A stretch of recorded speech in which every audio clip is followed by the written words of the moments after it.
Good morning. So already we talked about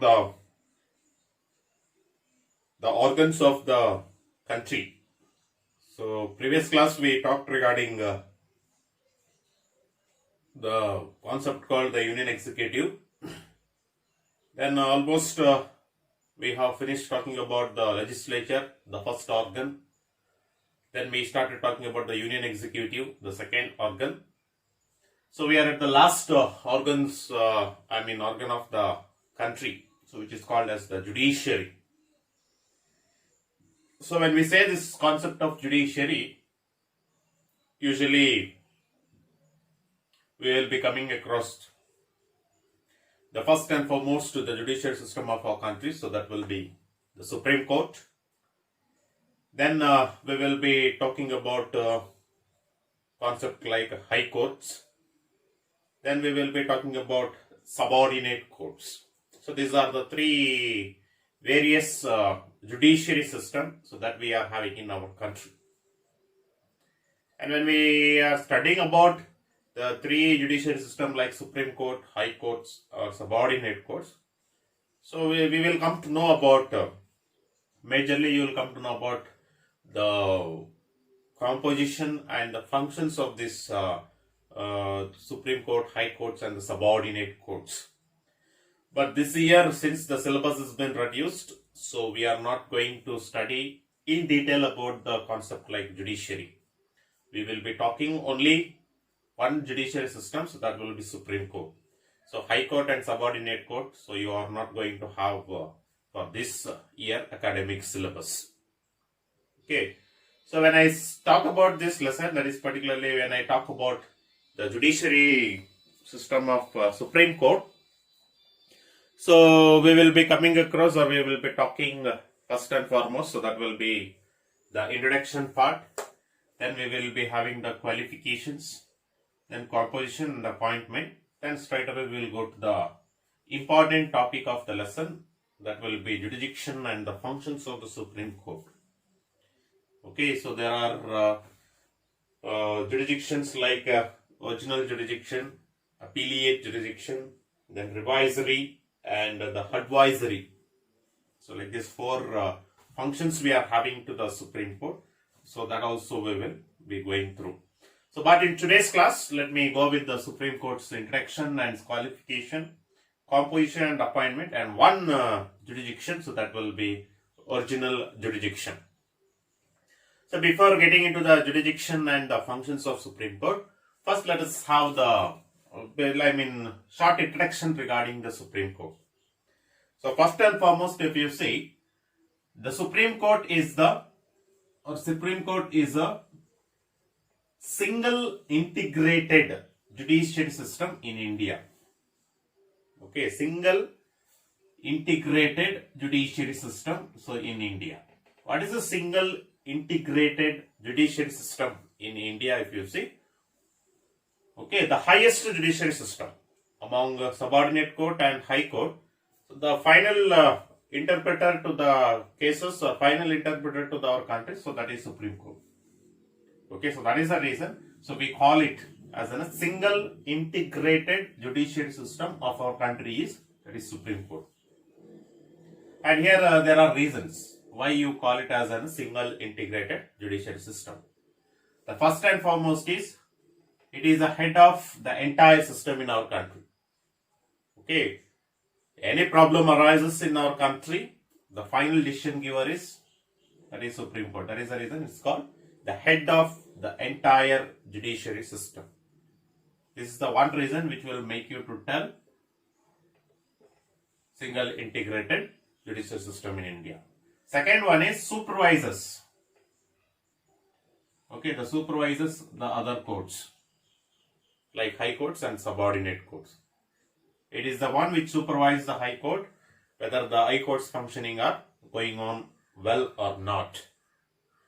And it is the one which also will make the high court to supervise the subordinate courts, whether the subordinate courts are, the works are carried out or whether the well plan executed in the subordinate courts.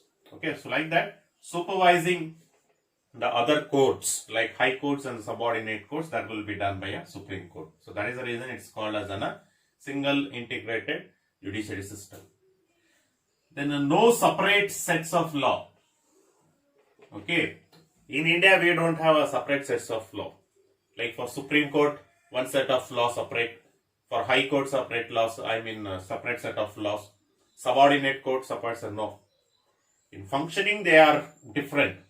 Supreme Court has got different functioning. High Court has got different functioning, and the subordinate courts have got different. But they all work under one set of laws.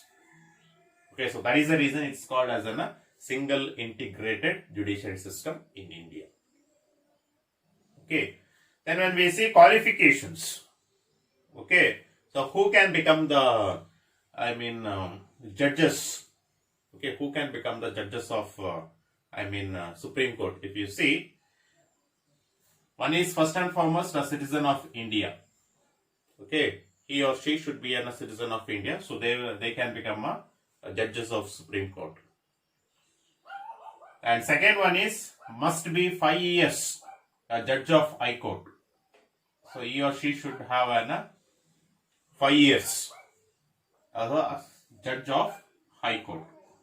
So in High Court, the 5 years they should have practiced law. Then this is for Chief Justice. The advocate, all the judges, so they should have 10 years of experience in practicing as a High Court the law, as an advocate or lawyer. So total the 15 years of experience if they have in the High Court, such person can become judges of Supreme Court. Okay. So that is the one condition. Saying that majorly qualification, citizen of India is must. He or she should have qualification of citizenship of our country. Then total 15 years. In that 5 years as a judge and 10 years as a High Court advocate. Okay, this qualification if they have, he or she can become a judge of the Supreme Court. Then if you see the composition, okay, the Supreme Court consists of Chief Justice. Okay, Supreme Court consists of Chief Justice, and it consists of together 25 judges. Total 25 judges are there in the Supreme Court. Okay, with one Chief Justice. He is the main person, Chief Justice of India. Then these people can hold how long they can function as either a Chief Justice or a judges. That is till they reach the age of 65.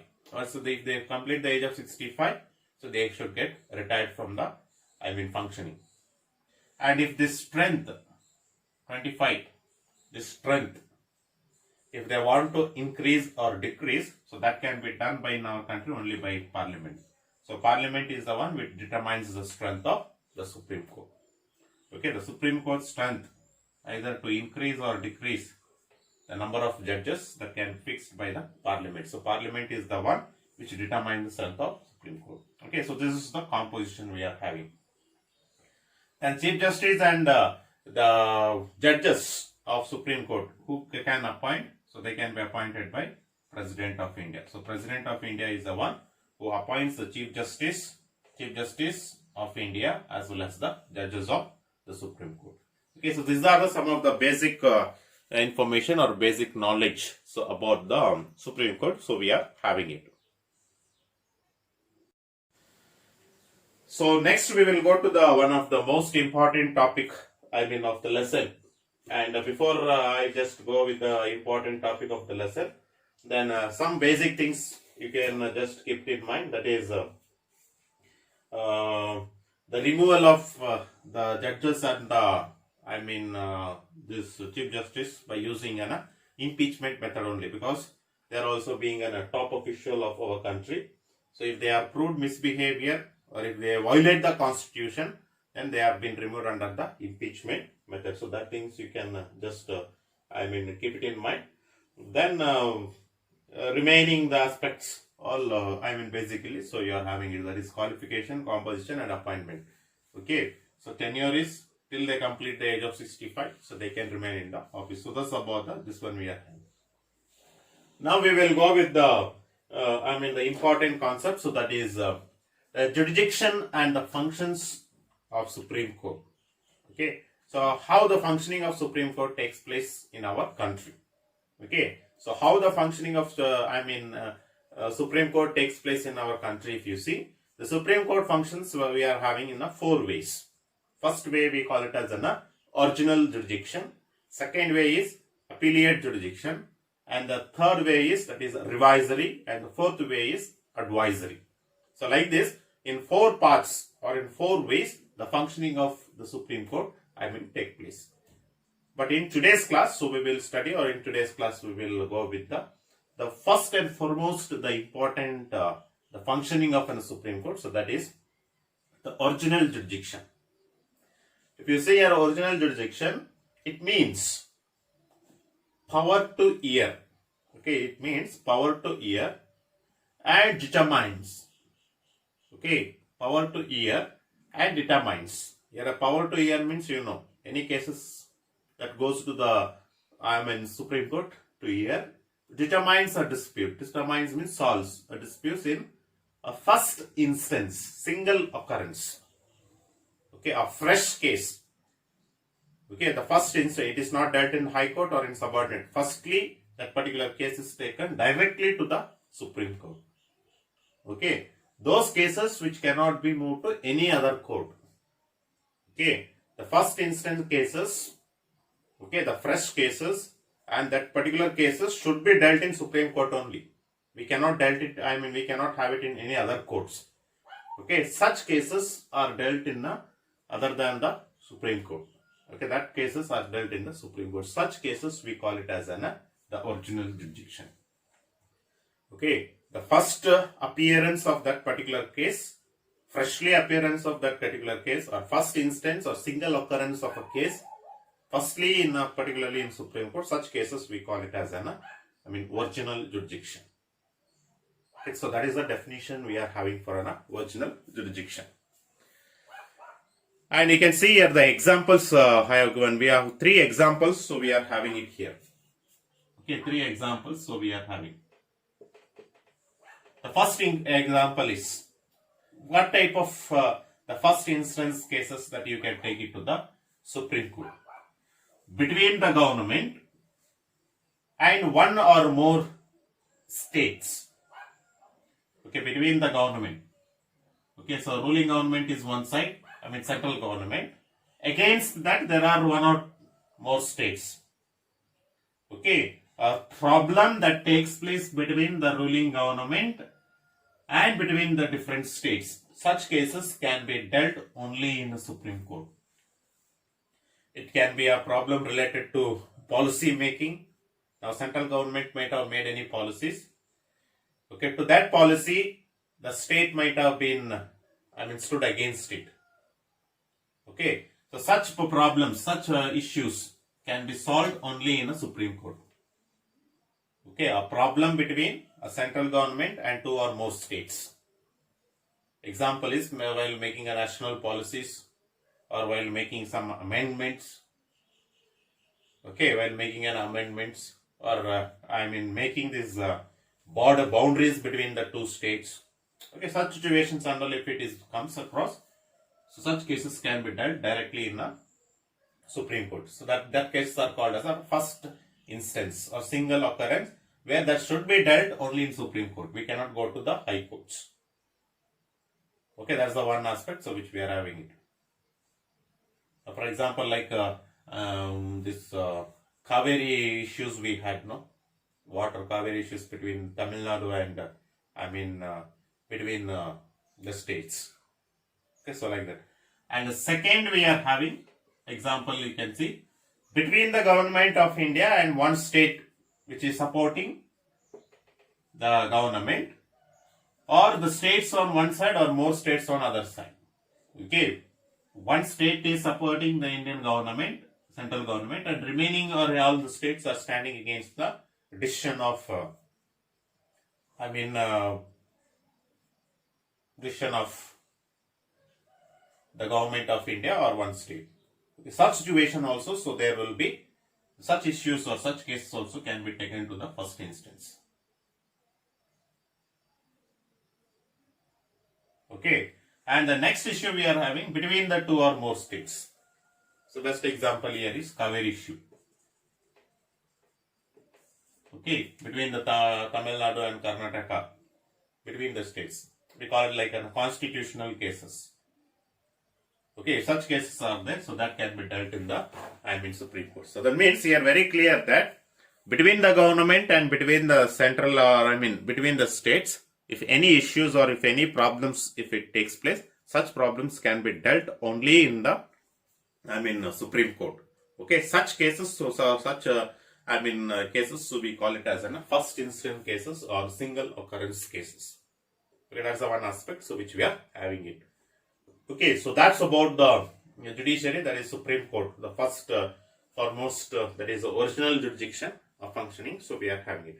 So next class, so we will go with the, some more functioning, so that is revisory and appellate jurisdiction and the advisory jurisdiction, so that we will see it in the next class. And one more class, so we will be talking about some of the concepts like writs. So till here you can just go through it. Next class we will see with the, some more functions. Thank you.